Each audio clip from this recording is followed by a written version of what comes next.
welcome everybody. Thanks so much for making it out virtually, logging on. Hey, Nate, Yeah. are you gonna hit record? We should. It looks like it's already recording. I see a blinking red in the upper Oh, left. very good. Someone's recording it. Not me. So Well, maybe you are. Okay, well, I'm the host and I have no idea how that happened. Maybe it was in the settings. We're good. Probably. Sorry, Nate. no problem. So this is our first virtual managing software teams in Seattle. So thanks for coming out. So here's what we're gonna run through today. So go through a few minutes leading meeting logistics and introduction. Then we got Ian giving us a talk for about 30 minutes. And then we're going to break up into small groups to do part of like the networking portion and then do some topic discussion. And then afterwards, we'll come back to a large group and do some Q&A. So some of the logistics for doing an online meeting. So please mute unless you're talking, all right? Ron will be quick to mute, I think, and I'll back him up. Like to have your videos up so we can see you, and switch to gallery view. That helps you see more faces. And then during the talk, go ahead and ask clarification questions as we go. You know, I think the group isn't so large that would be disruptive. All right, and then when we get into the small groups, you'll probably have about 10 minutes. We'll break into groups of 4. So the expectation there, just introduce yourself. This is kind of where you get to actually have some conversations in a smaller setting. And then what we'll be asking for is you to ID top question for Q&A. And then in that small group, you'll get a minute notice letting you know, hey, we're about to wrap it up and go back to the big group. All right, I think most people on this call are comfortable with online meetings. Okay, so what is this meetup all about and why do we do it? I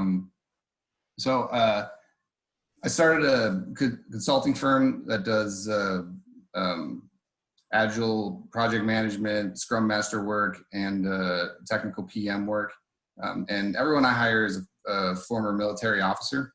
So we use that skills and training we learned in the military to help teams become high performing. And we found that, you know, as we worked with the clients and managers, that there wasn't the network that we had in the military working on leadership and the management principles, because ultimately managing a dev team is hard work. So I had networked and met up with Ron, who actually wrote the book on managing software development. So talked to him and was like, we should build a place where software engineering managers can come together, do professional development, meet other people in the same place, learn from others, and then take stuff to take back to their teams. So stop the firefighting some and actually look more strategically.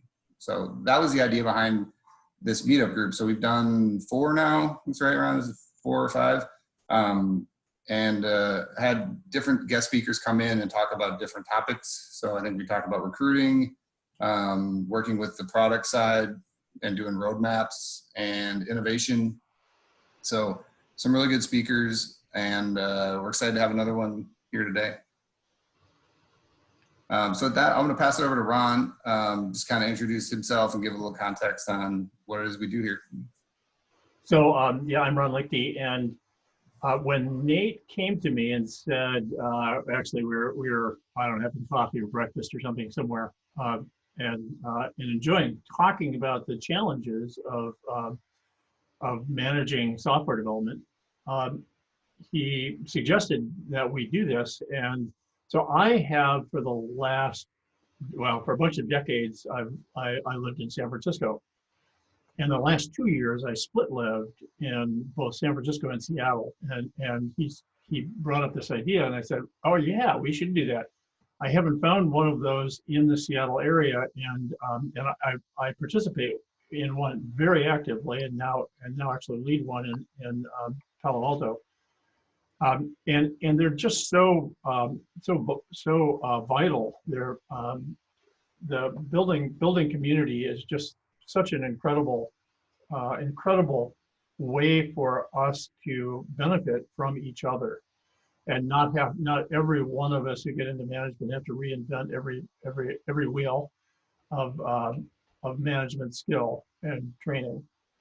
And developing community has been in my bones for probably since I was born. I grew up on a farm in Iowa, and it was a very prosperous area of Iowa. And my dad would take me along to the lumber yard or the hardware store or church or to some gathering where there were other farmers, and they talked to each other about what they were doing, what new techniques they were trying, what how far apart they were planting crops, and they were learning from each other. And so I grew up learning that stuff. I grew up expecting that.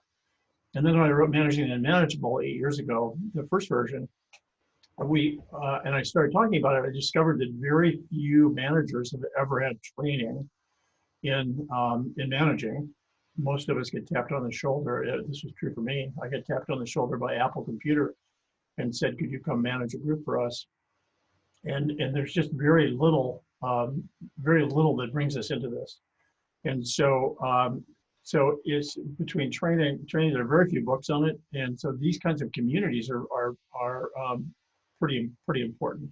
So that's why I'm part of this. I'm gonna scroll up. Oh yeah, my new book. Actually, you can get 55. Yeah, right. It's actually on this slide. We updated it just for this meeting. 55% off through tomorrow with the code LEARN if you buy 2 books. So Addison, this is Addison Wesley Pearson's site. They have hundreds of books. They have books like Fred Brooks's book. God, I'm just blanking on all the books on my bookshelf right now. But there are a ton of great books. You can buy 2 books at 55% off, which is less than either one of them would cost you normally. So if you want to do that, use that code LEARN. If you wait until after tomorrow, you could still get 35% off of the code managing. Go for it. So we're going to do a poll for our speaker tonight.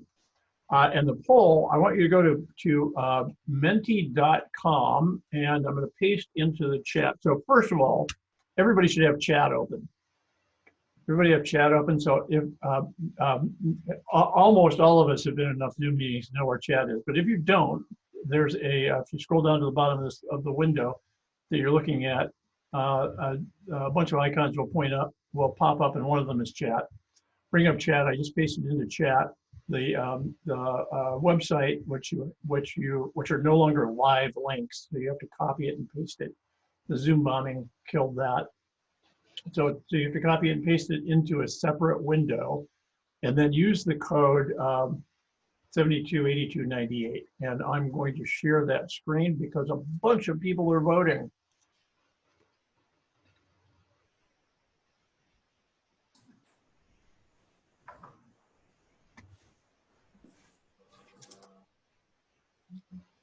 There we go.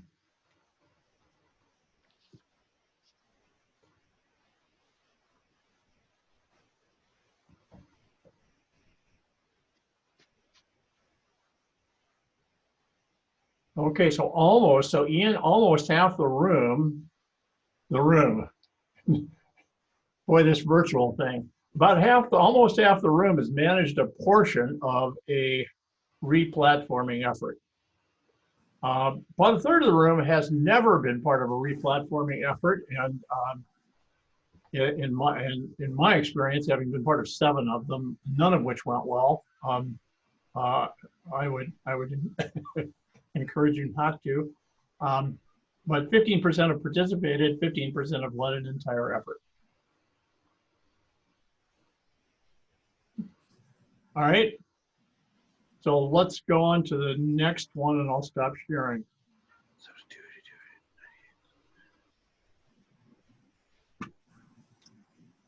Easier said than done. There we go.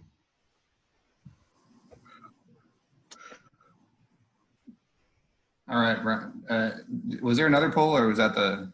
The other poll, Ian will tell us when he wants to run it. Gotcha. Or we can All we right. can do the other one right now. Or Sure. All right. might as well stack more I was pressure hoping on, you were find going out to say that people know more than me. I was hoping you were going to say that because it takes a minute to go find them again and reset and set up a separate slide. Okay.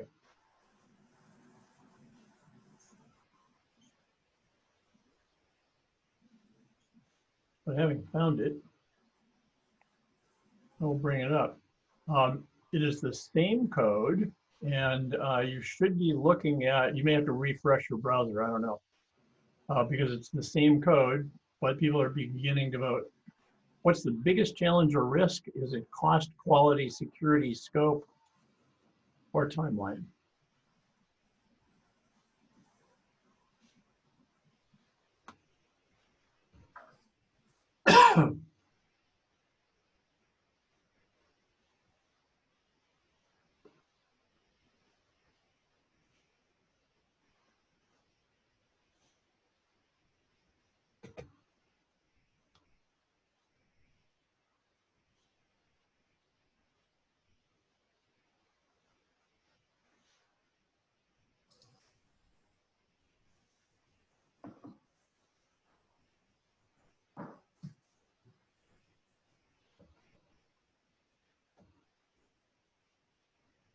I like this tool.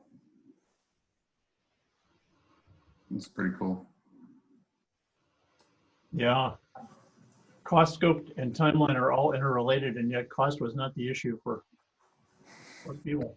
Not the number one issue. All right, fair enough.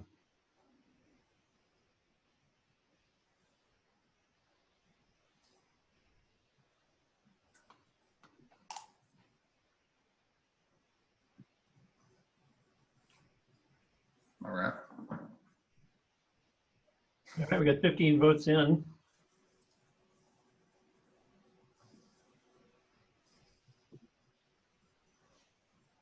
And once again, I'll stop sharing. All right. It's cool. I love that tool.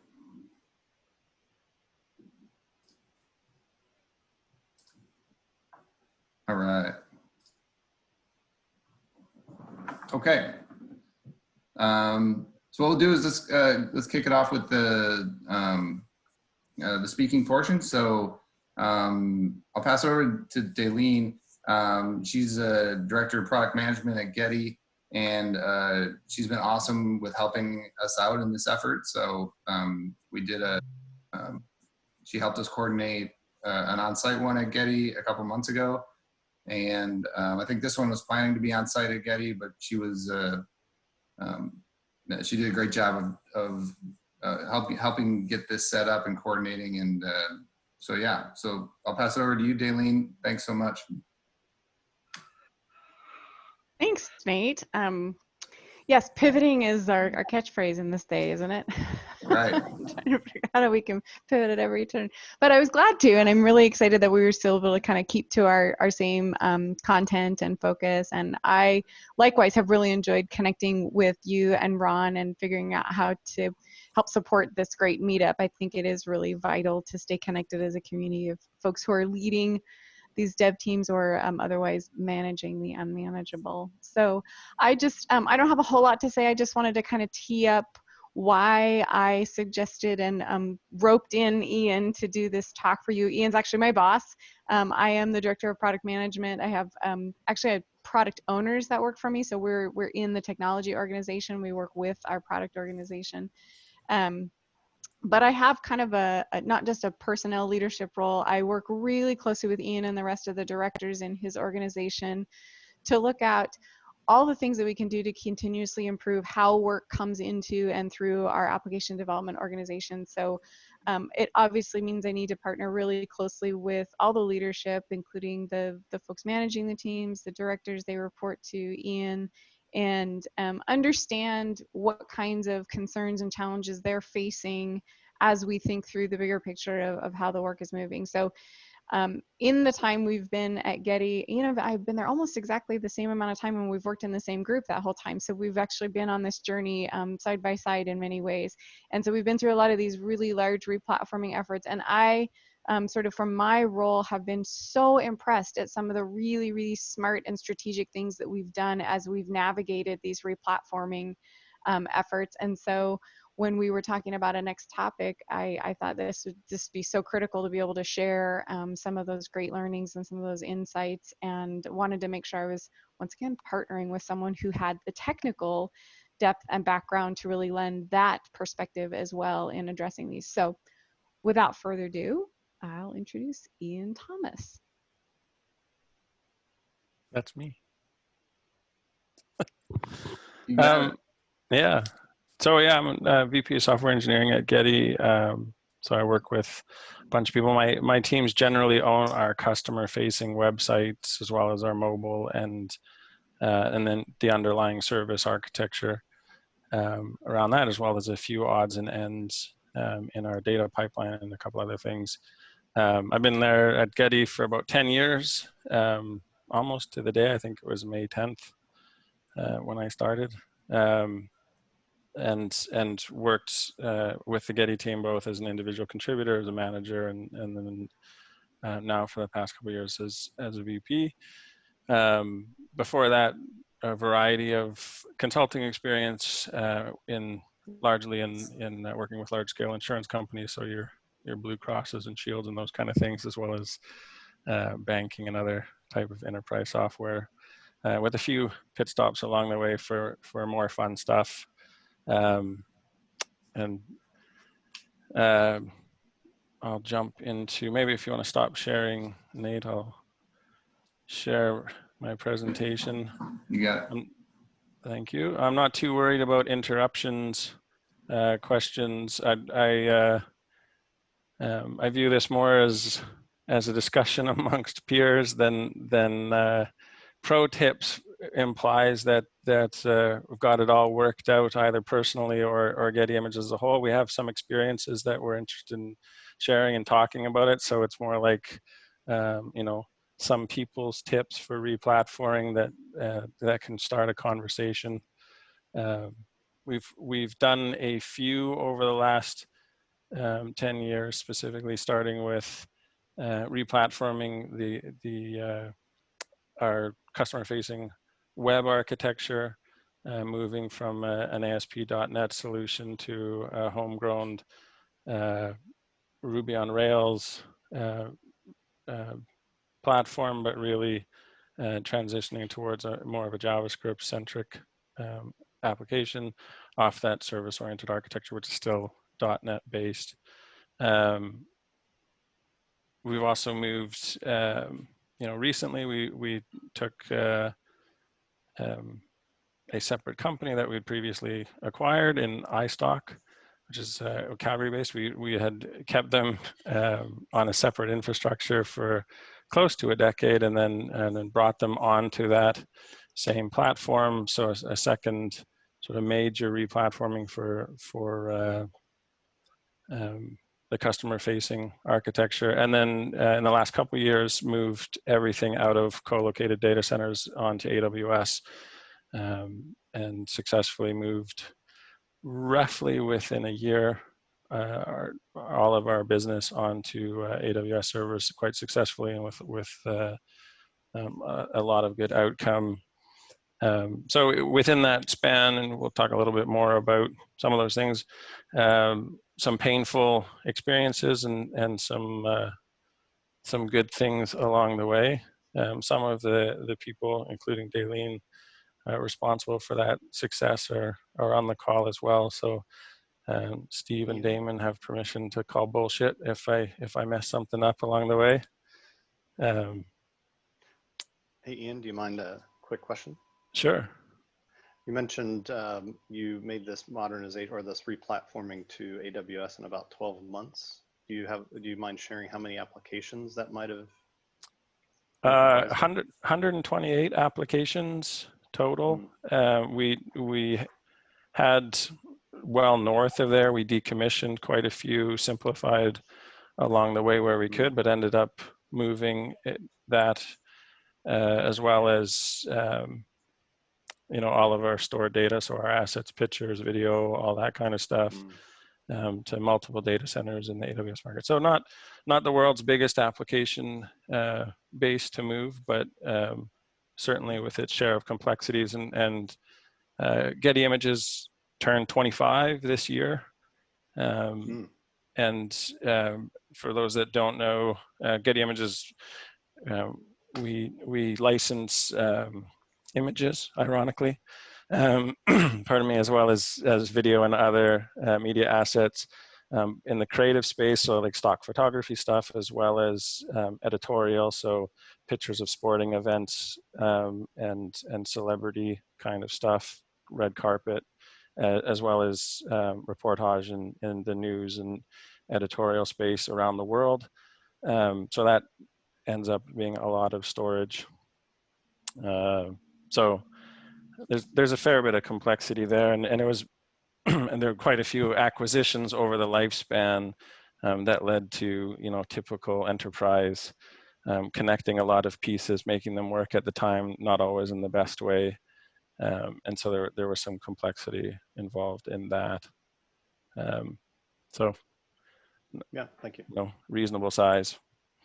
So replatforming, as we look at any system, hopefully we're managing our technical debt, but no matter how aggressive we are there, and there's a couple strategies that might be employed. All technologies have a lifespan, and they're gonna hit the point where moving is the best option. One sort of pre-goal here to think about as a technical leader is having a strategy for how you deal with the lifespan of your application. So, any developer time you put towards your application is an investment in it, and it should be providing some measure of impact, stability, performance, resiliency, and ideally features that have customer impact. So things that are improving the lives of the customer or the results for the business. Hopefully both of those things at the same time. And so there's a couple strategies, like you can invest heavily in mitigating technical debt, growing new features, cutting out old ones, and you're pushing out the lifespan of your application. A long time, if not forever. I was reminded today, as I was thinking about this talk, of a client I had, an insurance company who in 2003 bought a 15-year supply from the last punch card manufacturer in the United States, so they could continue running an application that made enough money to run, but not enough money to replace it. And so they had one person who understood, I think it was written in Fortran or something along that lines, and so they ran the pieces that they could, the pieces that relied on the punch card, and they were going to make the money as long as it could, and then just shut it down. It's a perfectly valid strategy. The other strategy is to embrace the kind of the bleak end, that you're going to replace your platform more often than not, and then you devalue investment in some of those things. Like your technical debt only matters if it's going to cost you money in the time frame of the lifespan of the application. It's a bold statement, but it breaks down at some point, but it's generally true. So one of the phrases that gets tossed around Getty Images quite a bit is random goodness. That if you're doing stuff without a strategy, then you're potentially just getting random goodness. That mitigating technical debt is one of those things that developers might want to improve their code. They might want to correct something. If it's not providing value, it might flail into that realm of random goodness, and it's used pejoratively. We want to have a strategy for what we're doing. We don't want to find this. You're working in a code base, a part of the code base quite often, so you're refactoring that one part of the code base quite a bit, but it's not necessarily the worst off part. So you're continually renovating the kitchen, but the bathrooms are falling apart.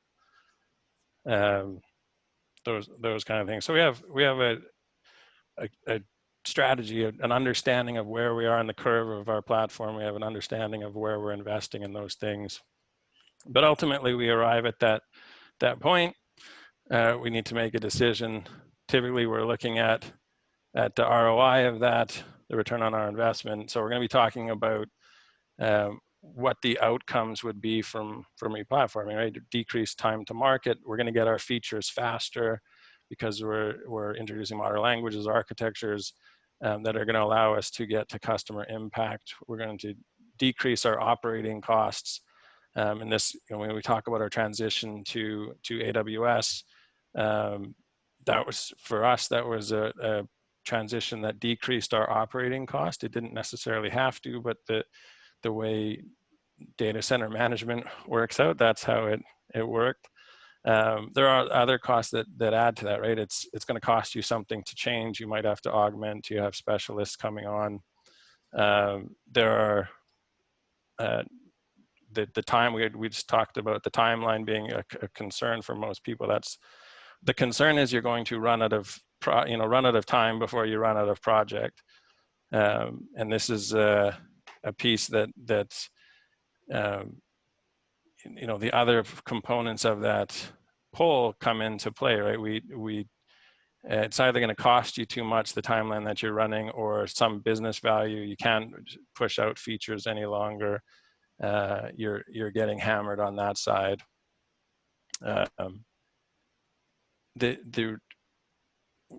lot of times when we're looking at platform replatforming, there's a lot of hand waviness in some of this value, and so it's nailing it down and looking at it, and then again going back to that core function. That as soon as you have a plan, a idea, you can take that ramp down of how you're investing within your platform, right? Ramp down your technical debt investment, move to remediating immediate problems versus resolving them for the long term, knowing that you're going to be moving on.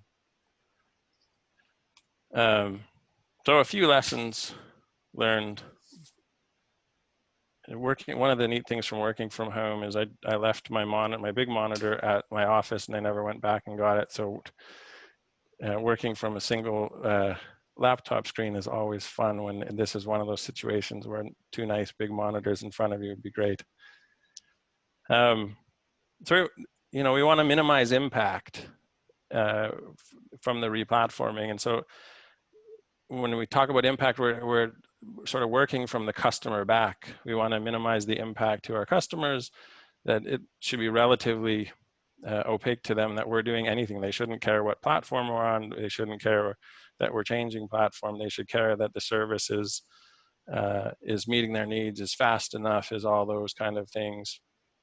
So it's some strategies that are probably familiar to some of you, to look at dual operation, that we're going to take the replacement platform, we're going to implement a piece of it, we're going to run some percentage of our traffic to the old, some percentage to the new. It gives us an opportunity to power through and prove, debug, see what the performance of the new page, how customers respond. There's invariably going to be some changes to it.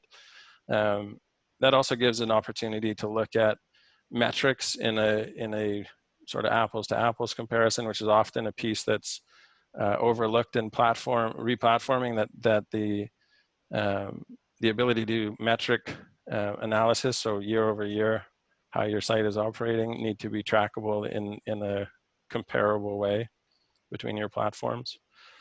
Lift and shift is the big one for us that's proven itself time and again, that we don't want to combine replatforming with adding, refreshing, putting features on the site or in the software as much as possible.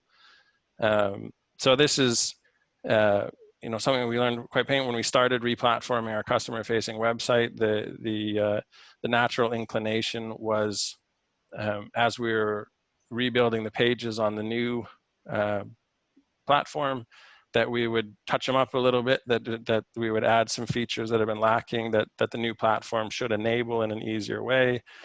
and the next, you know, you're blowing that timeline that's pretty critical. Your page costs, your transition costs are going through the roof because the you know, you've introduced all kinds of dependencies, you've introduced business decisions that have to be made, you've introduced UX decisions that have to be made. So we in our case, we spent a lot of time on our search results page, which is one of the highest traffic parts of our site. That took what seemed like forever. And a lot of it wasn't technical challenges. Like I said, these were all these dependency points, handoffs, and other things that just created massive pain. So then, as we move forward, we got rid of that. We changed some of those dependencies. We just moved the site as is, as close as possible, and came out the other side on the new platform without new features for the most part. And we're able to go significantly faster because you're dropping some of those issues. The same thing we did when that's typically the pattern for when you're going to move to the cloud, to AWS or whatever, that you're going to pick up your system, drop it into AWS running as a non-cloud native, just on a server, and then make your adjustments and move towards more of a cloud native function. Time and again, it's proven itself. Time and again, you find little reasons to shift away from it. They're usually quite painful, and you remember that principle is there for a reason. But like driving, it works when everyone cheats a little bit, right? If you're on the highway and everyone's going 100 miles an hour, it gets dangerous pretty quickly. If everyone's going 55 bang on the speed limit or 60, nobody's going anywhere fast. And even some, you know, scrupulous adhering to the rules can break that. I was reminded of a story. They were doing some traffic pattern research in Washington, D.C., and there was one particular highway that every day at 8:05, the highway would grind down to a halt.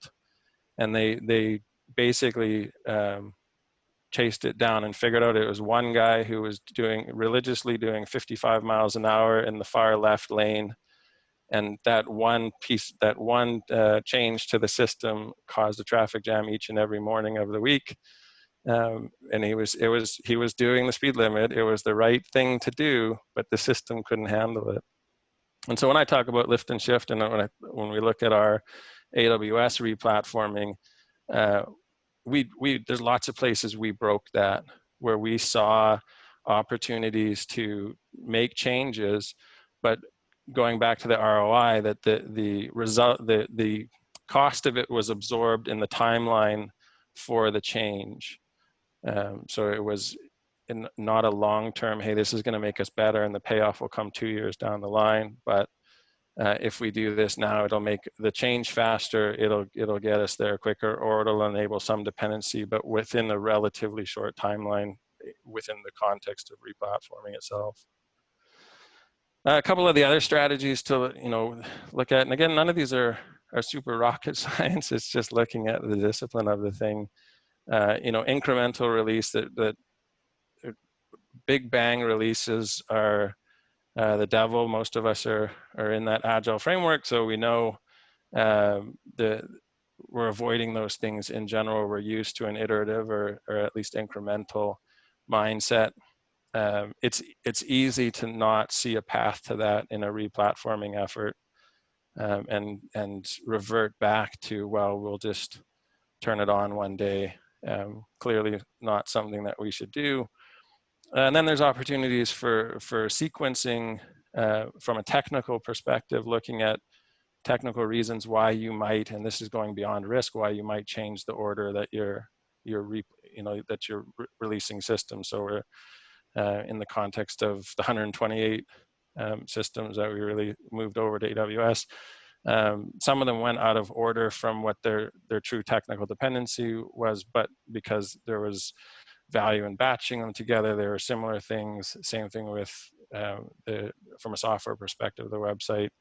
There might be reason to move forward. Security comes early, those kind of things. The trade-off to that is, of course, priority. The business might have a reason to go out of sort of a natural order. If we can move, we might want to do a lower risk piece for the business because there's an event coming that would be served by having a new feature that we could fit in if we got on the new platform, or similar things. There's an opportunity for a post replatform effort, and it's not going to break us to do it. And then the general get out there and test, get metrics back, bake off the site, look at what performance is doing. All of this is driven. Probably the most important thing I think in any work is empowered teams. Some of the decisions for the definitions for empowerment differ. We've been using at Getty, we often use the definition that an empowered team knows what decisions they can make. I would add to that they know what communication is expected from them within that context. And that basically we've given them permission to go fast by being pretty clear what the non-essential distractions are and how they can ignore them or take them out of the loop. One of the key ways we do this, talk about goals and guardrails. We make sure, as best we can, and this is an area where we're still improving. We're finding ways to better define and expand out where we can impact with these, but understanding the goals of a given project, and this would apply broadly speaking, ideally in terms of customer impact. We want this outcome on a page from a customer resulting in more sales or usually something more granular than that, via faster page loads, via whatever it's going to be. And then the guardrails of here are the things you can't do. If I was to challenge you with the goal of increasing sales, you could probably do it by cutting prices in half, but that would have a negative impact on the business. We're not going to do that. It's harder than it sounds coming up with those, articulating them and sharing them across a team and across all the dependent teams is fairly difficult and takes some effort. And particularly on replatforming, it's easy to define stuff in terms of just execute on X or Y, and sometimes that's what needs to happen. But the more the goals and guardrails are understood, the faster the team can go because they have a strong connection to it. Clearly decoupling. Sorry? Can I jump in really quick? Yeah, of course. Because I feel like I have to explain the reason for these pictures in this slide. It's a really good example of what you were just saying about the goals and guardrails and how hard it is to come up with ones that are indeed clear but general enough for the size of the project.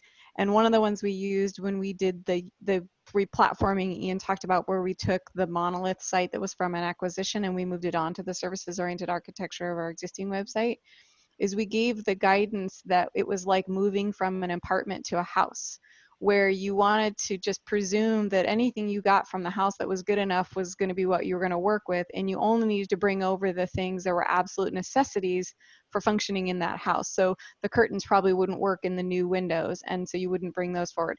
So these were my these were my moves from apartment to large house, and an example of that kind of objective to guide one's thinking. So carry on. No, great call out. And cute dogs. So yeah, I mean, jumping back, decoupling, loosening dependencies, right? We can be talking about these in terms of technical or non-technical. Can we speed up? So in looking at, I talked earlier, looking at customer-facing website replatforming, removing UX as a dependency on 80 to 90% of the work made us much faster, as you'd expect. We still needed them for some things. We still needed to check in and you know, have some general communication guidelines, right? Understanding each other's goals. But if we established some guidelines up front in what we were going to do, clear expectations, then we didn't have to wait on that work, and it could come downstream as a separate investment. And then the same thing on a technical side, looking for those opportunities where we can decouple entirely. So rather than thinking we have two systems that are connected, rather than thinking we have to bring them both over at the same time, a relatively small investment in introducing something like a messaging queue might allow us to decouple those and blast through one without having to worry too much about the other. I realize that breaks the lift and shift model, but again, assuming that the payoff comes within the context of the work itself rather than some downstream, that might be the right way to go. Centralizing repetitive work, take advantage of efficiencies where you can, allow teams to repeat and knock out the stuff once the patterns are understood. Contract the current and FTE the next, which is Dalene's turn of phrase. I think it's a good one. I've seen a tendency, not just at Getty, but in other places I've been, your current FTE group are experienced on the existing platform. They know how to keep it running. They know all the points that need extra love and grease, and they know how to triage and move through issues really quickly. And it's easier if you bring in contract augmentation help to build the new platform. They don't have to ramp up once on the new stuff, and that's great. But you're building a team, you're building a platform that then the team that is going to have to own and operate it didn't build, don't know the ins and out of, and will have to ramp up separately. And that's aside from, for me, that breaks the trust with our developer teams that we're working with, that we're going to look for opportunities for them to grow, to be building new skills, and all those things, which is a core issue for me. So putting our FTEs, using the augmented help to keep the old stuff running, and using as much as possible our full-time employees, if you don't use the FTE phrase very often, to be working on the new stuff, not just because it's the sexy new stuff. Everyone loves to work in the green field, but because it's the basis that they're going to be owning and operating this thing for the foreseeable future. And then a big chunk, a pattern that's overlooked, sometimes a little painful, is a pattern of escalation. You have to have an expectation and a pattern of escalation that allows teams to be pushing up information as early as possible. So there's a high degree of trust that's involved in this. There's cultural issues are involved in it. But I mean, it's fundamentally coming down to telling me the day that we're going to miss a goal it's not much anybody can do, right? We've already missed it. Now we can try and mitigate that miss. If we escalate it as soon as it becomes probable, we may be able to do something. Not rocket science, core principles there. There's a difference, the inform and intervene. Hey, this thing is happening. We may miss our goal. Here are the things we're doing to mitigate it. We think it'll work out. Just wanted you to know. Great. And then the intervene. Hey, we're going to miss. We need help.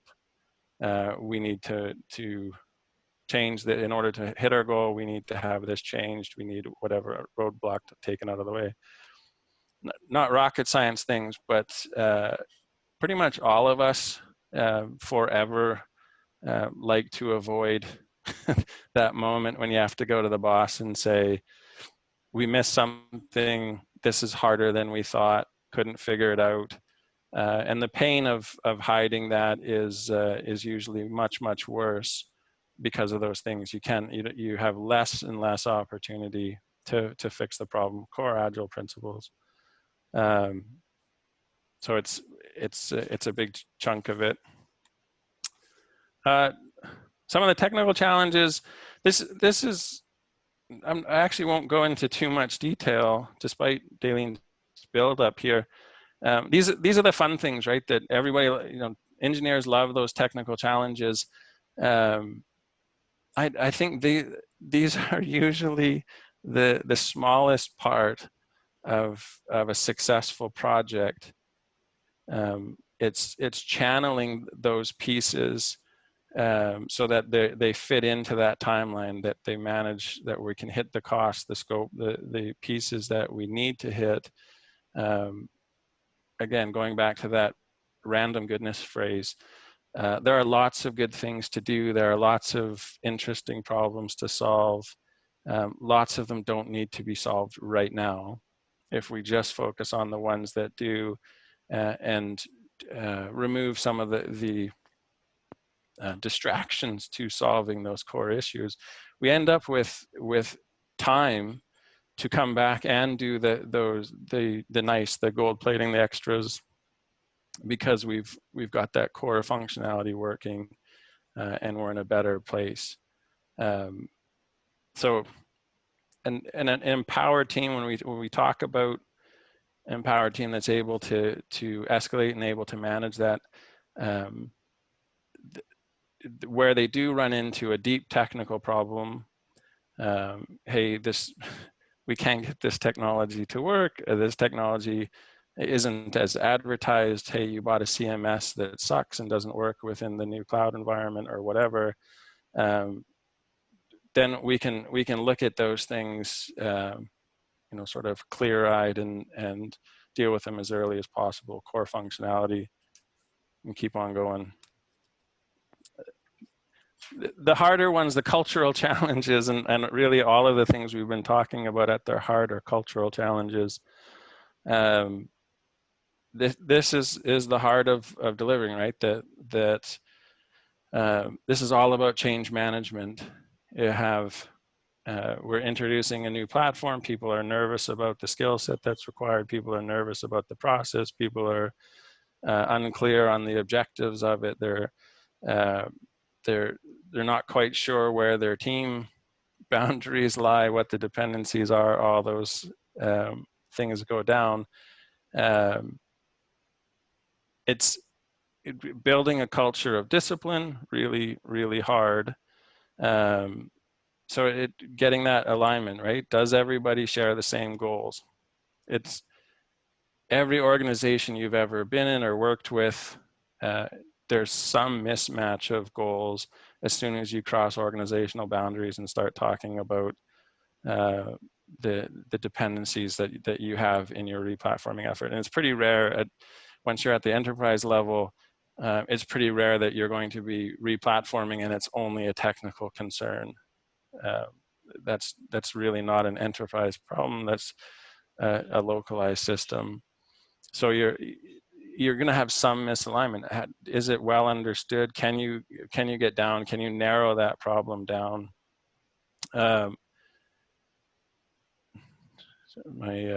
My notes are faded here, but when we start talking about the approach, does everyone buy into it?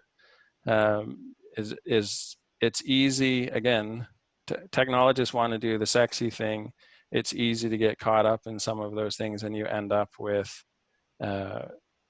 stuff you've talked yourself into that's not necessarily solving your problem. That core principle, that core approach of lift and shift is a principle you can return to even when you get off track. And then, going back, are the teams empowered to move quickly with the horsepower to be meaningful? So there is some reality, and as a leader, as a manager within the context, to be sort of brutally honest with yourself about the horsepower that your team has. If you're foisting all of that change onto them, we're going to change how we do everything. We're changing the technology. We're changing expectations on that. We want to get it done on a short timeline. You need to be pretty brutally honest about your team's capabilities and how you're going to mitigate those issues. So, and as with Agile, I have, you know, a few last notes is, you know, growing a culture of discipline, doing the work, focusing on impact, escalating impediments, growing a culture of trust. Escalations aren't a bad thing. They're opportunities to support your team. Your team shouldn't be scared of those. And then, you know, growing a culture of honesty, that the more we're sharing the real goals, the guardrails, and as much info as we can so people can contextualize, the more that they're going to be aligned to the approach and the ultimate end game, which is delivering a project that the business can rely on.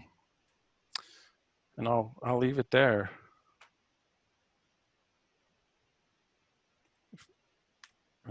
Jump into the breakout rooms, I think.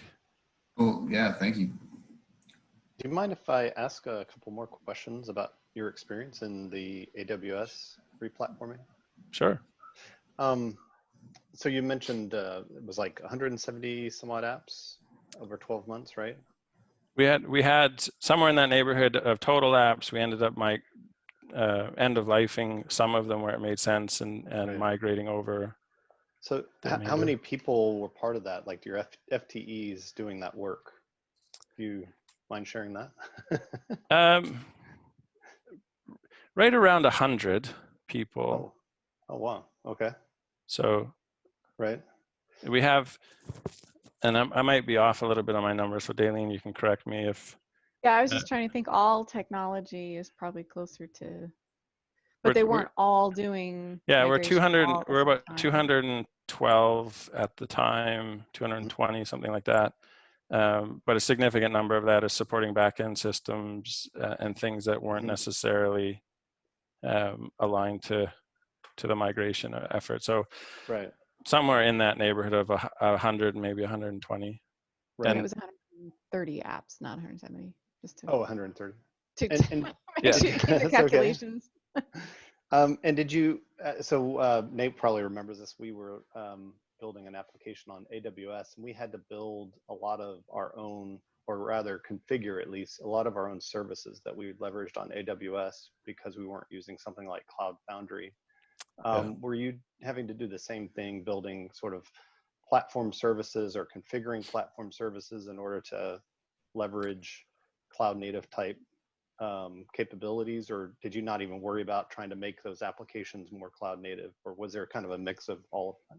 A little bit of a mix. So we used like Terraform and some other technologies to streamline the move. You know, when you're moving into a VM. So a lot of the move to the cloud was taking a look, if you're familiar with the cattle versus pets analogy. For those that aren't, the idea that a pet is something that you individually take care of, you name it, you have to love it and see it every day kind of thing, and you give it individualized care. That's a system that you're building from scratch and you're updating individually. Cattle is something that you build up automatically, you blow away when you need to, and you know, you're not naming them individually. They have an ear tag somewhere. So that we took advantage of those things. There were some sort of hand-rolled stuff. Again, we purposefully limited the number of cloud native technologies that we were taking advantage of so that we weren't caught in a improve at the same time that you're replatforming sentiment. And then some of them we declined to use to avoid sort of vendor lock-in issues or some of those other things where we had other questions. So it wasn't exclusively on the replatforming side. We just wanted to make sure we understood the implications of buying into an infrastructure piece that AWS is going to dominate the world in the cybernet kind of way, before you jump into it. Okay, so we're gonna jump into breakout groups right now, and we're gonna come back to Ian with the kind of questions you were asking, Rob. So thank you for Come back to the group with questions. How about that? We come back to the group of questions. That's great. There may be questions for you about yours. but to the group as well. So I think that's really good. But we want to do breakout groups because we've got a bunch of talented people, and by throwing you into breakout groups, we're going to go into breakout groups of 4, which will be 4 breakout groups. And before we do that, we're going to have 60 seconds of silence where you can write down what your most burning question is that you're going to take into the breakout room because that's what the breakout rooms are for. So we're going to spend 10 minutes there in the breakout rooms. Is that right, Nate? 10 minutes? Yeah. So we're going to spend 10 minutes in the breakout room, and you're going to do a go around among the 4 of you in your breakout room. Ask your question, bring up your question, give the context to each other, share who you are, introduce yourself to each other. Part of this whole idea of coming together on these evenings is to form community and to get to know each other and to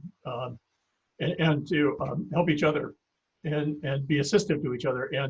And that go round, then the goal is to prioritize. It's like a backlog. So you may have a bunch of questions, you may have more than just 4, but it's like a backlog, and order your backlog so that when we come back together, we'll do a go round of 1 question from each group, and then 1 question from each group, and then 1 question from each group.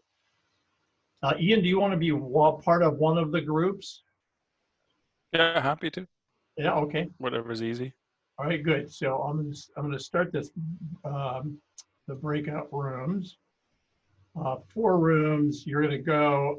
So again, what's your 1 minute of silence.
Okay, so I'm going to send you into the breakout rooms. Have fun. Enjoy this.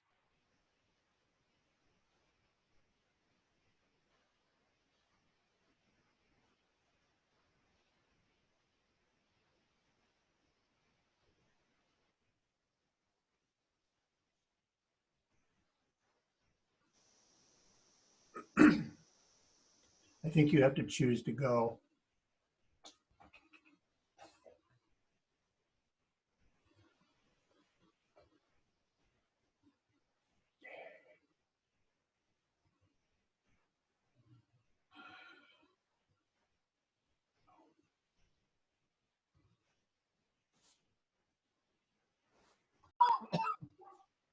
Yeah, although we got Ron in our group, so. I joined your group because it looked like there are only 3 of you here. Yes. I was just mentioning, unfortunately, I have to drop soon, so sadly, this has been a good one. I've enjoyed it. Oh, terrific. Do you want? So, do you have another question that you'd like asked, Rob, before you drop off? So I've got many, which is sad. Some of them are too simple. Like they're probably not that super important. Like what was the code coverage like for these applications prior to trying to re-platform them? Because oftentimes, when you make any changes, the more like automated testing you have, the easier your changes are, and developers feel more safe making those changes. But I think where I was wondering is when coming to an assessment of like prioritization, like Ian had made a good point about like the punch card machine based application, that when it got to a point where you were going to have to re-platform it, it might not be worth doing that financially, that you just get rid of it. That the question I was thinking is around, how do you come up with that determination of complexity relative to business value to then make to get to that kind of decision? Like, what's that process like, and does that actually produce the right, and is there a good way to do that analysis, and does it produce the right decisions? But that would, I don't know if I've articulated that well enough, but. Can you do it in like 5 words? Oh, I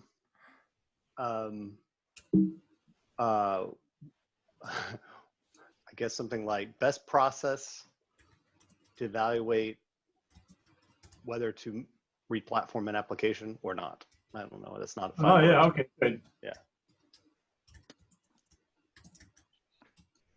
Great. Who wants to go next?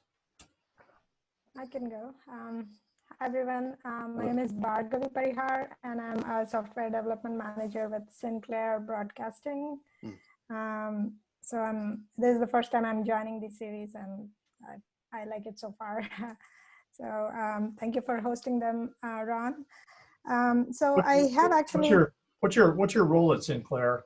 I'm a software development manager. Yeah. Yeah. So I have 2 questions, but the first one would be meeting timelines versus maintaining quality. So so I have seen a lot of times when the re-platform, when it goes to the last stages, we are short on the timeline, and then people start to take shortcuts and not do the right thing, and it defeats the purpose of re-platforming, because you may end up with the code that is, or an architecture that is not really,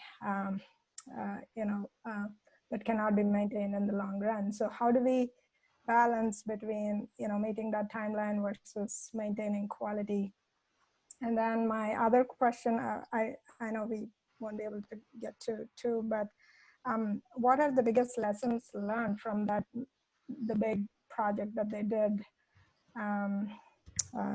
So that Ian had worked on. So what are the big lessons learned? Do you have one particular project in mind? No. So whatever the replatforming that Ian talked about. So to AWS. Yeah, so, yeah. But he also talked about rewriting the .NET app into Ruby on Rails. No, I think I was talking about the AWS one. Oh, okay, on AWS. Yeah. Okay. Yeah, actually, I love that last question. The lessons learned, the good and the bad. That would be good. Okay. Dean, do you want to go? Sure. I guess like I like the idea of the lift and shift. Like switch platforms and then start reintroducing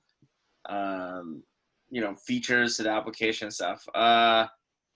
One thing, like when you're doing that kind of lift and shift, like what else are you limiting? Like if you're changing platform, are you drastically also changing, your end-to-end, your CI/CD pipeline, or is it better to change platforms and minimize all other changes? That makes sense.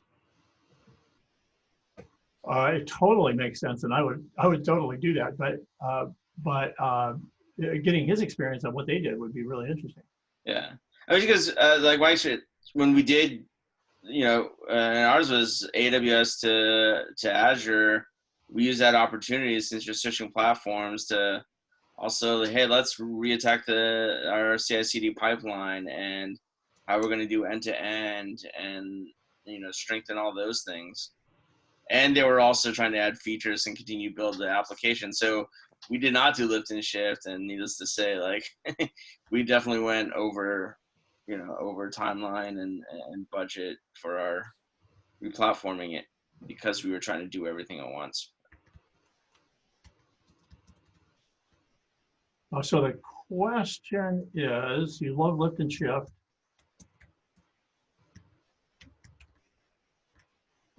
Which is the thing itself, but do you allow other initiatives at the same time, like improving CI/CD? Yeah. Maybe not specific to the application, but even your back end processes and that kind of thing. Hey folks, I hate to do this, but I do have run out of time and I need to go take care of the family. So appreciate it. It's been great, Ron, Dean, and Pahari. Or Parihar, sorry, did I say your name right? I'm so sorry. I'm reading small letters. Yeah, Parihar is my last name. My Oh. first name is Bhargavi. Yes. Bhargavi, yes. Well, it's great to meet you all. Have a good night. Appreciate it. Thanks, Rob. Yeah. All right, I'll go with so I've got 2 questions. And they're both about the customer-facing web re-platform. So when you rewrite an app, the usual rewrite, in my experience, starts with make it work like the previous version. And everyone expects you to back the requirements out of the current application. But nobody knows what the requirements were for the current application. And so there's a lot of guessing, and you discover them as you go along, actually. And so how did they deal with that? Yeah, and sometimes those requirements may not be even relevant or even the right ones, because just because they were used to doing it in a certain way doesn't mean that we have to do it the same way in the new system, right? Yeah. I remember one instance where when we were rewriting, they kept on telling us, oh, we need a button to run the report. And so, okay, why? Because the old system has it and we use it every day. Okay, so why do you, what does that button do? It generates a report. And so why do you need to click that if you need it every day? I don't know, that's how it is. So can we get rid of the button and just, get the automated report generated? They're like, oh yeah, that works. so even though they started with needing a button, it's not the button that they wanted, it's the report, the automated everyday report that they wanted. And really there was no need for the button. So Yeah. sometimes, yeah, existing requirements may not be the ideal as well. Yeah. Great example. The other problem, I should introduce myself as well. So I introduced my background, but what do I currently do? So for the last 8 years, I've been a consultant. Yeah. I am an interim VP of engineering. I do VP of engineering level consulting and advising, and I also train executives and teams in Agile and actually being more effectively Agile. So my second problem is that the business doesn't stop wanting new features. And so how did he get them? So lift and shift means no new features. Am I right? That's what I took away. That's what you took away. Yeah. So how did he get the business to stop wanting new features? So I know, and maybe this answer, my co-author was working for GraceNote. So GraceNote was CDDB. It was when you play a tune on iTunes, when you play a song on iTunes, it actually makes a trip to CDDB and back to find out information about that song. It's like the database for the whole world of all songs. And it started way before the internet. And they had a monopoly. They literally, they started it in the early 90s, way before the web, and they were already so big. Nobody tried to compete with them in that business. It's arguable figuring out what that business is, but they've got a really good business. They've got 500 developers around the world at this point. So they had a monopoly. They could say, hey, and they did they did 3 replatformings, I think, of their system. And each time they were able to tell the business, no, we're doing a lift and shift. And like a year, you don't get features for a year. It drives it drives salespeople crazy. Yeah, I think if we do that 2-team approach where Ian was talking about that we hire contractors for maintaining the current system, that maintaining also includes some small features. That's what we have done in one of our previous orgs. Big rewrite going on. So there were two teams. One was the operational kind of bug fixes, operational small requests. Of course, we never took the big requests from the business, but smaller requests. But the other team was focused on just the rewrite. Yeah, but Okay, so we need to go back into the main room. So I'm going to check out. I'll let you, the two of you, decide which question is the number one question coming out of our group.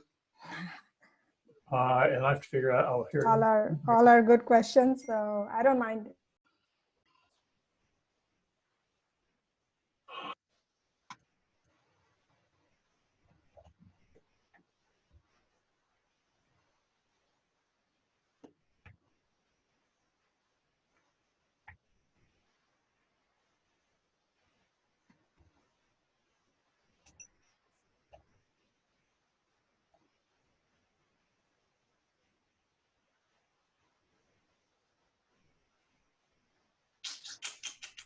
We have people coming back. Alien, I'm sorry, you were in the middle of something and I was trying to clear the thing and wound up clicking the go away button. I'm sorry. No worries. I was just warning Ian that I do actually have questions. All right. So I think everyone's back in. Seems to be. Yeah, so the first, actually, Daleen, your group was the first, was group one, was breakout group one. So you get to throw the first, your team, your group gets to throw the first question at Ian and the group and the larger group. Well, I kind of wondered, I mean, even though Ian was in the group, Josh, you had a really great question that Ian answered directly, but I realized, boy, nobody else got the benefit of hearing that. So I would absolutely offer up the floor to have you re-ask and Ian re-answer that question just so everybody in the group can hear. I can, but did you also have a question that we didn't quite get to? I do, but we'll get back to me. Okay. And I know where to find him. Right outside the door that you're not at the office. Yeah. That's right. When I get back to the office, yeah. Okay, well, my question was, so my replatforming context is one of infrastructure replatforming, not an actual application, same app, but a different environment, wherein we're building what's effectively a clone of our data center model that's currently on-prem in an Azure environment. And it was around testing because, and I talk about validation testing of services and of infrastructure configuration. And we have a decent set of tests that many of them are specific to our current infrastructure, and in Azure we have to modify a lot of those. And so my question was really around how people manage testing, especially in a case where surely you have to develop new tests for a replatformed initiative, but if you're also running them side by side, how do you manage the sprawl of tests and make sure that if you have to run them side by side and maintain them side by side, how do you do? Yeah. And I'll spare everyone the tension and drama. The answer was, I don't know. There's lots of there's a few things we've tried. One clear thing is being really disciplined in looking at your tests and separating out what are integration tests from what can be separated out as unit tests. Being real crystal clear about where the source of record is on your data and testing that, and then if you have sort of slave environments, that they're being tested in their slave relationship, not necessarily retesting source of record. The one thing that occurred to me now too is when you're moving to that cloud environment, that the infrastructure itself is then automated and described as code, and so it's again, it's that cattle versus pets discussion. The more that you move in and have pets where you're manipulating individual instances as though they were computers rather than blowing them away and rebuilding one based on a Terraform script or something similar that's a testable entity in its own right. That's where you have problems with the infrastructure piece. So it's the driving away as fast as possible, kill your pets. That is the solution to almost every problem in the cloud, right? Is those are infinitely painful, and we tolerate them because we think we have to in a co-located, data center environment. But they're deadly. So that's my thoughts on it, and they're certainly inadequate to answer the question. But Good guidance, thank you. Okay, so the group 2, Dean or Bargavi, sorry.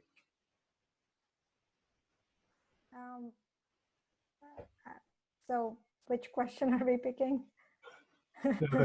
Okay, so I'll ask my question. So so Ian, I was wondering about the big replatforming project that you did for the AWS with 130 plus apps. What were the lessons learned, both the good and the bad? I mean, the biggest, the stick to lift and shift as much as possible. The kill your pets, like move to that cattle where you're just, your infrastructure as code are definitely pieces of that. And then where you're looking to make improvements outside of those things, really be hyper focused on what the ROI of that, and is it going to pay off within the context of the replatform? If it's not, that's where you start blowing your timeline. That's where you start, you get to the end of you have a year to do this thing, but you've snuck in a bunch of little things that all individually sound great. They all make perfect sense as a technical thing. And now you're 70% through your applications, and you're out of time from a business investment perspective, and you can substitute money or other things into that, right? So it's having discipline within that shared goal. I have a bee floating around here somewhere for some reason. That discipline we understand our goals and guardrails. We understand the strategy to how we're going to get there, and adhering to that lift and shift model. And then we understand the patterns for which breaking it is acceptable. Right? There was a corollary in the group on the lift and shift, which was do you allow outside of the application initiatives to go on, such as back-end initiatives. Dean, you were talking about CI/CD.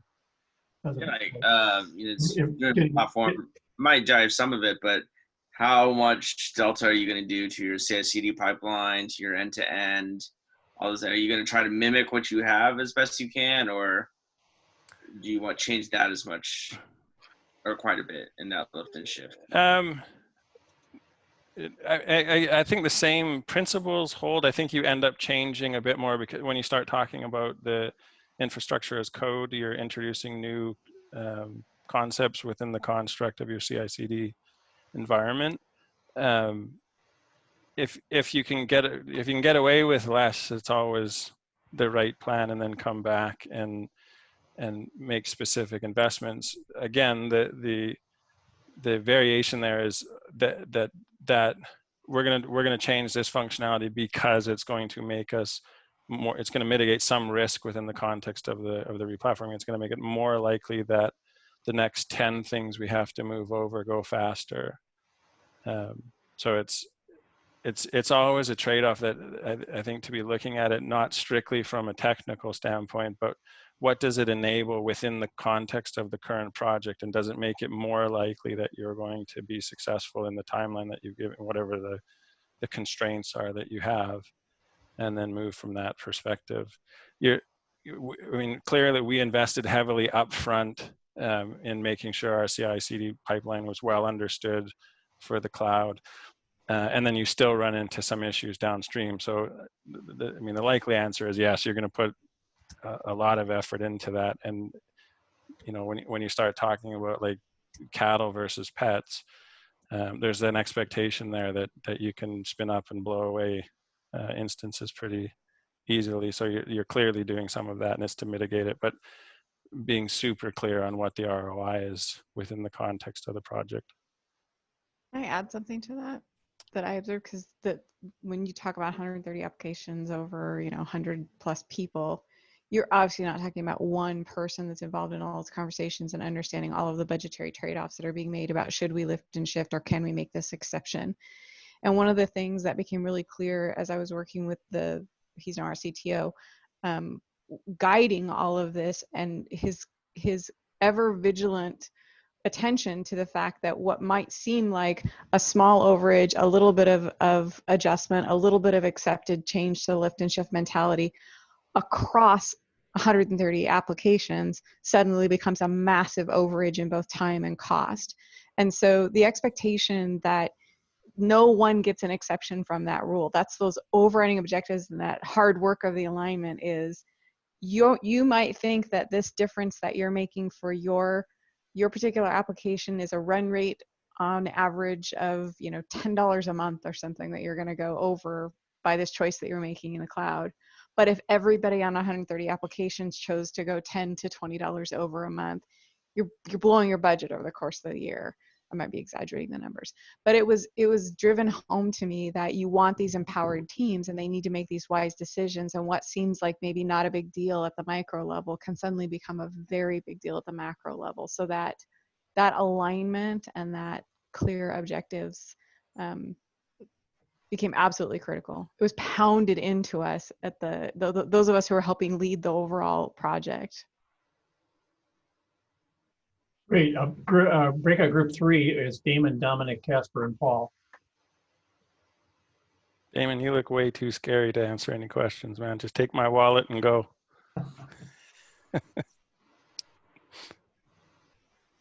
What are you gonna ask the question? Go ahead, Dominic. The question I posed, is that fine? Okay, the question I said is, what is the most critical risk on a re-platforming project? Does it have to do with people or technology or the environment? I mean, I think fundamentally the critical risk is, that you're going to run out of time before you run out of project, right? And so you can define that as that you've spent all the money or you've, the calendar date or however you want. So it's a discipline issue. So all of those things that I talked about in terms of being super clear about the goals and guardrails, being really clear about escalations and all those kind of things. To me, those are developing discipline so that you have predictability about how you're going to hit your target, and not adhering to them. And as Daleen was talking about, even in seemingly little things, those add up. So 130 applications, everyone slips a week. That's 2 years of somebody's time just went. Maybe we can tolerate that, and maybe we can't. So it's like, depending on the size of the application, the risk factors can really double. So it's keeping a focus on that discipline that the whole project matters, right? Not just a little bit. To use the sports analogy, it doesn't matter who's leading in the 7th inning or whatever, right? You got to finish the game, and then that's when you figure out the score. So we all know enterprise projects across industry fail all the time, and usually they're failing for that reason, that you don't have the desired scope and the desired impact by the time you run out of cash. So maintaining a disciplined focus around that is core to it. Can I ask a follow-up question? Group 4, oh, sorry. Can I ask a follow-up question? Yep. You were talking about discipline. I was wondering if you break this down to, people on the ground level, like, did you have to make adjustment to this, like, team discipline to get this done? And if so, did this work out? Because I have people here who know the whole story, because they're all from Getty. Like, we don't have everything figured out, so I don't want to paint too rosy a picture where everything is, I think this is an ongoing thing. It's a, team discipline is a conversation that we had yesterday where some patterns had broken down and we weren't doing some of the things that we needed to do to be functioning at the level we want. So it's an ongoing process, but yeah, I think you need to be evolving your teams, and it's somewhat of a cycle, right? Is that you build up trust, then things change, and then there's a lack of trust, and you have to rebuild it up. And if you expect people to be willing to escalate issues at a team level against a goal that they know the CEO shares, and then you tear their head off because they're going to miss something, but they gave you as much notice as they possibly could. You're giving two different messages, right? Your leadership is saying, don't tell me anything, and then you're verbalizing, I need to know early. So it's those kind of things where that's an ongoing pattern. You're gonna iterate through various combinations, but hopefully that you're building it and down at the individual level. And it's also where that we talk about the goals and guardrails and information. The more we can push down and the individual contributors understand, the individual developers understand the context in which they're building, why it matters. Why does it matter that an instance on AWS costs $1 or something an hour to be running it? Who cares? If I run it for a year, it's not a big deal. And then when you show them the full bill and you start to realize, oh yeah, that's millions of dollars, that then they start to have context and realize, okay, well, I'm part of this team that has an impact. Hopefully it's not someone, Bitcoin mining for the year, but so I do believe it comes down to individual developers. We try and share as much as we possibly can. There's obviously business realities to some things that you can't share. And there's context, right? As leaders, you guys are exposed to decisions in a different strategic level than sometimes individual contributors have tools to understand, and just takes them longer and more iterations to make sure that they have the context for it. But it almost always pays off to give them that, and the net result is a willingness to escalate, a willingness to trust in leadership that bad news is going to be received in the right way, except for Friday afternoon at 5 p.m. when everything should be sweet. All right, so I want to note that we are past 7 o'clock when we said we were going to stop, but if Ian is willing, we could continue it. We could at least let Breakout Group 4 ask a question. Yeah, I'm happy to stay on. So. And then, are you willing to stay on after that for a continuing set of questions? Yeah, I have lots of time. You have lots of time. Wonderful. So, and some of you may have planned to leave by now, so don't feel any hesitation to drop off. Leave a note in the chat. So Breakout Group 4 was Eric, Jared, Steve, and Travis. I'm going to ask my question then leave really quick. No. The question, one of the questions that we had was it's a management question. It's a management meetup. How do you manage the teams that are left keeping the site going, or the people that aren't directly involved in the replatforming project that are keeping the lights on, and how do you help with that transition when they come over to it as well? Yeah. Well, this is one, Steve and I work together at Getty, so as he well knows, this is one we haven't completely solved. There's a reality, the principle of FTEs work on the new platform is a core principle, but I think it pays off, but there's some reality to that might not be every FTE, and so some people are going to be left behind keeping the lights on, the doors open. I think the sharing that information, of helping them to understand the business context of why what they're doing matters, what revenue that they're actually responsible for. I think the value that their peers get out of what they're doing. And it could be a variety of things depending on what the team's focus is on. But making sure that we're sharing information so that it's understood that the teams that continue to support the business are every bit as important as the teams that are building the new sexy.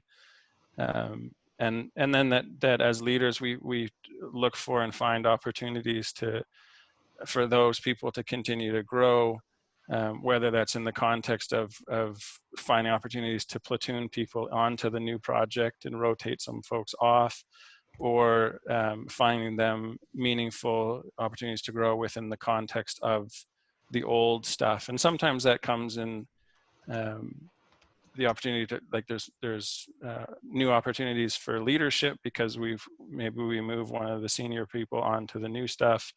That creates an opportunity for someone to step up and grow. So it's really looking across all aspects of growth that create opportunity, and that's what people want, right? They want to be moving towards those autonomy and mastery, and so give people real movement towards those things. I think that's a really great question too, because I think when time is of the essence on a project, your inclination to put the people who already know or already have the skills continually on the things that you need that speed for means that it's tempting to keep leaving behind the other folks. And so as managers, like what Ian was referencing around the safety to escalate and share what the realities are about the decisions you're trying to make, I think sometimes one of the most difficult ones is to say, I want to take the time hit to make sure that we're rotating people in and giving them an opportunity to grow. And it's going to slow us down. It's going to potentially introduce some risk of mistakes they might make. But in the interest of that trying to get everyone onto the experiences they need and giving people the opportunities to grow and making our entire workforce stronger and smarter, it's the right thing. But it is, in those crunch times, we all do it. But you know who would just bring this home? You know who will make sure that all those risks are not going to be a big issue for us is to throw person X in. So yeah. I think it's I would think, I mean, in all transparency, that's probably the weakest point of our AWS transition, is that we left. We didn't get to include as many people as we wanted to and originally planned to. And as we got, we needed to hit some targets, and so we made some of those decisions. And I think that was, in my opinion, like that was our biggest failure on that, and we still have to find ways to ramp up people and make sure that they're getting that level of exposure. So back around to group one, I want to add my own corollary to the lift and shift question. The problem I've seen is that the business doesn't stop wanting new features. They so lift and shift is great. If lift and shift means no new features, that's great, but that's that in 7 replatformings. So I'm going specifically to your .NET to Ruby on Rails example.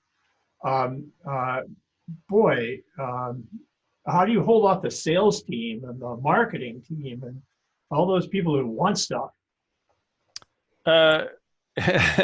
With great difficulty. I think there's a variety of scenarios to that, right? So in some case, in the best case scenario, you have agreement on what the relative investments will be and where the replatforming will take precedence and where new features will, and then you try and balance that so that it might be a case of, as I said, in terms of sort of business priority, we're going to move this piece faster than we would for technical reasons, so that you don't have to wait 9 months for your new feature, that we can do it in 2 or 3 months, and then that's a window that you're willing to tolerate. And so it's, having that open communication, figuring out, aligning those goals to make sure that we know, okay, if they got this feature within a 6-month window, it's still market relevant. It's not ideal. We want it to be faster, and we want that impact to be as fast as possible, but it balances those two concerns. The other, I mean, the play that we moved to with the .NET to Ruby transition was just that we weren't getting, by going as slow as we were in not lift and shifting, the tax was heavy. Nobody was getting what they wanted from the broader site. They were getting everything that they wanted on one particular aspect and paying a heavy tax everywhere else and getting very little. So it was, you know, aligning the competing goals across the product organization. And then some of that is just a day-to-day struggle of trying to balance some combination of those things. So there's no set answer. The best case scenario, and one that we enjoyed mostly with our AWS transition, was the return on investment from moving to AWS for us was so clear that the business was aligned to it, top to bottom. And so they made some sacrifices on the feature side in order to do that. And then we've repaid that coming out of it by better performance, by increasing our feature focus for some of those areas that we had been deficient over the previous year. Where there's a collision, where there's not a lot of tolerance, you know, the business needs something right now, and it's going to collide with the replatforming effort. That's where a deep trade-off conversation would have to happen. Sorry, Daleen, go ahead. Sorry, I thought you were pausing. The other thing that I saw really benefited that is there's a tendency often with replatforming to think that it has to happen as a single cutover. And that means that you are postponing development of features for a long period of time. And when we found ways to be incremental, and so what we would get agreement on is we will keep developing features in all the areas that we're not moving right now. But up until about a 2-week period before we get ready to, we're going to lock it down so we can basically snapshot it and say, that's the thing we're lifting and shifting.